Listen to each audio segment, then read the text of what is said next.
Hello students. तो आज हम एक केमिस्ट्री का एक और लेक्चर लेकर के आ गए हैं और इस बार हम एक चीज देखेंगे, एन फैक्टर। एन फैक्टर देखो, ऐसा है कि इससे पहले वाले लेक्चर्स में हमने देखा था मोलैरिटी क्या होती है, मोलैलिटी क्या होती है, और आज हम देखेंगे कि मतलब आज तो नहीं देखेंगे, लेकिन इसके बाद जो हमारा नेक्स्ट टॉपिक था वो था नॉर्मैलिटी। लेकिन नॉर्मैलिटी से पहले हम देखेंगे क्या, एन फैक्टर। क्यों देख रहे हैं इसको हम पहले? क्योंकि भाई इसके बिना आप नॉर्मैलिटी फाइंड आउट नहीं कर सकते। देखो भाई, ऐसा है कि एंट्रेंस के अंदर ऐसी छोटी छोटी चीजें बहुत पूछी जाती हैं। एक ये चीज है और एक इसी की तरीके से इक्विवेलेंट वेट है, वो भी। तो ये सब चीजें जो हैं वो एग्जाम में आती हैं और बहुत छोटी छोटी चीजें हैं ये। अभी मैं आपको कराऊंगा तो आप देखोगे, ठीक है। और ये हमारे सिलेबस से थोड़ा सा out of the syllabus portion है ये, तो इसलिए बच्चे इसको पढ़ के नहीं जाते, तो एंट्रेंस में सवाल नहीं हो पाते। तो यहाँ पे देख लो, और इसी को पढ़ने के बाद हमें पता लगेगा कि नॉर्मैलिटी क्या चीज होती है भाई, ठीक है। चलिए तो फिर स्टार्ट करते हैं। एन फैक्टर, देखिए एन फैक्टर सुनने में तो बड़ी अजीब सी चीज लग रही है कि ये पता नहीं एन फैक्टर क्या होता होगा, लेकिन यहां पर क्या है कि एन फैक्टर क्या होता है, the number of H plus और OH ions released by an acid और बेस, ठीक है, is known as N factor, is known as N factor. तो भाई क्या होता है N factor? The number of H plus और OH minus ion released by an acid और बेस। जितना नंबर ऑफ H प्लस और हाइड्रोक्सिल आयन कोई एसिड अपने अंदर से रिलीज करता है वो उसका एन फैक्टर होता है, ठीक है भाई।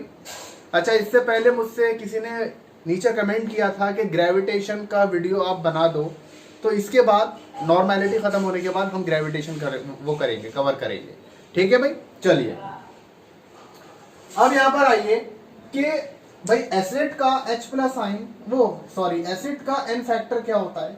हम सबको पता है कि एसिड्स क्या होते हैं भाई। आर्हेनियस थ्योरी के अकॉर्डिंग एसिड्स हमारे वो सब्सटेंस होते हैं जो कि H प्लस आयन रिलीज करते हैं वाटर में जब उनको डिसोसिएट किया जाता है, ठीक है। आर्हेनियस थ्योरी ये कहती है। ये दो थ्योरीज और हैं एसिड और बेस को लेकर के, उन थ्योरीज को हम बाद में कवर करेंगे। लेकिन फिलहाल जो मोटी मोटी जो आप लोगों की बुक्स में लिखी हुई है वो ये है कि एसिड्स हमारे वो सब्सटेंस होते हैं जो कि H प्लस आयन रिलीज करते हैं। तो भाई एसिड्स का एन फैक्टर क्या हुआ? एसिड्स का एन फैक्टर क्या हुआ? एसिड्स का एन फैक्टर हुआ number of H plus ion release, ठीक है भाई। अच्छा, अब एक बार बताओ बेसिस का एन फैक्टर क्या हुआ? बेसिस का एन फैक्टर क्या हुआ? बेसिस का एन फैक्टर, इसका भी एन फैक्टर क्या होता है बेसिस का? अब तो पता लग ही गया होगा, number of OH minus ion release, ठीक है भाई। किसी किस्म की कोई दिक्कत? अब आप बोलोगे सॉल्ट का, क्या सॉल्ट का एन फैक्टर नहीं होता? नहीं भाई, ऐसी बात नहीं है, सॉल्ट का भी एन फैक्टर होता है।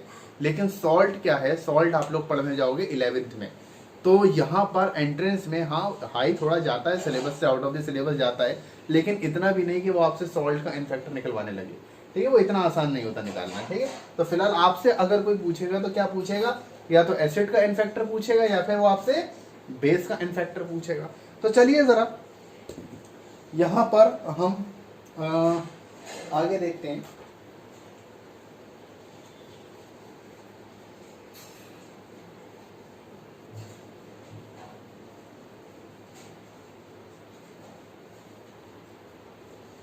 तो भाई अगर कोई आपसे पूछे कि जरा बता दो HCl का एन फैक्टर क्या होगा, कोई आपसे पूछे कि भाई बताना जरा HCl का एन फैक्टर कितना होगा, तो जरा इसको तोड़ के देखो, कितना H प्लस और Cl माइनस, कितने H प्लस आयन में टूट रहा है ये?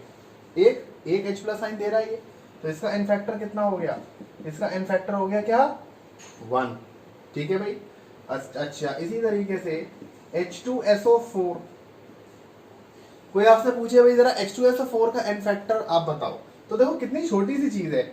आप जानते हो H2SO4 टूटेगा तो ये 2 H प्लस आयन रिलीज करेगा, तो इसका एन फैक्टर कितना हो गया, इसका एन फैक्टर कितना हो गया, इसका एन फैक्टर हो गया 2। अच्छा सेम इसी तरीके से HNO3, HNO3 आपका टूटेगा तो H प्लस और NO3 माइनस, इसका एन फैक्टर कितना हो गया भाई, इसका एन फैक्टर हो गया कितना 1। आई बात समझ में। सेम जरा बेसिस के लिए देखते हैं, सेम जरा बेसिस के लिए देखते हैं। NaOH,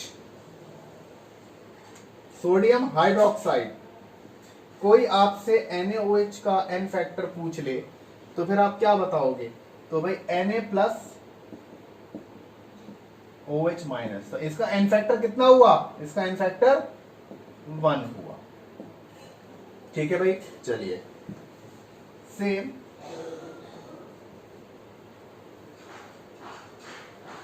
कोई कैल्शियम हाइड्रोक्साइड का पूछे अगर, तो भाई Ca plus 2 plus 2OH minus, इसका एन फैक्टर कितना हुआ, इसका एन फैक्टर 2 हुआ। क्यों 2 हुआ, क्योंकि भाई कितने OH माइनस आयन रिलीज कर रहा है, 2 रिलीज कर रहा है, तो एन फैक्टर कितना होगा इसका 2 होगा।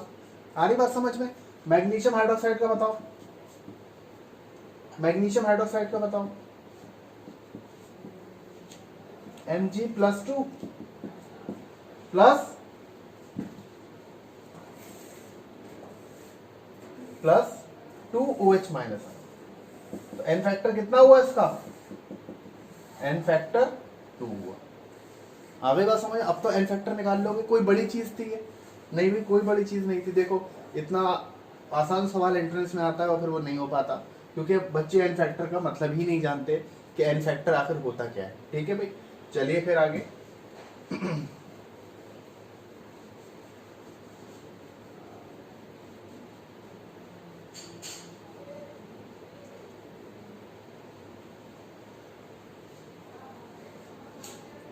आप जरा एन फैक्टर निकाल के दिखाओ HF का, हाइड्रोजन फ्लोराइड का, इसका एन फैक्टर आप निकालो। ठीक है। अच्छा और आप इसका निकाल गया, आप पोटेशियम हाइड्रोक्साइड का निकालो आप। ठीक है, पोटेशियम हाइड्रोक्साइड का आप निकालो, और आप निकालो भाई किसका, आप निकालो क्या नाम है H3PO4 का, इसका एन फैक्टर आप लोग निकालो जरा। ठीक है भाई, जरा वीडियो को पॉज करो और जरा खुद ट्राई करो।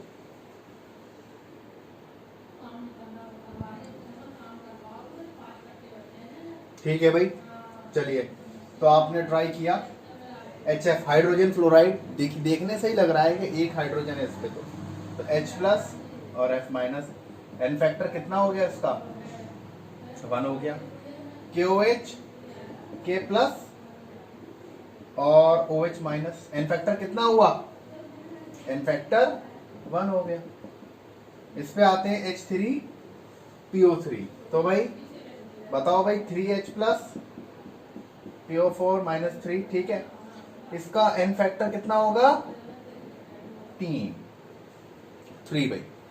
अब एक चीज ध्यान से, अगर कोई पूछे H3PO3 का एन फैक्टर कितना होगा, जो कि मोस्ट ऑफ द एग्जाम में पूछा जाता है कि H3PO3 का एन फैक्टर कितना होगा, तो आप कहोगे इसके पास तो 3 हाइड्रोजन लगे हुए दिख रहे हैं, तो आप सीधा सा आंसर दे दोगे साहब क्या एन फैक्टर कितना होगा इसका 3 होगा।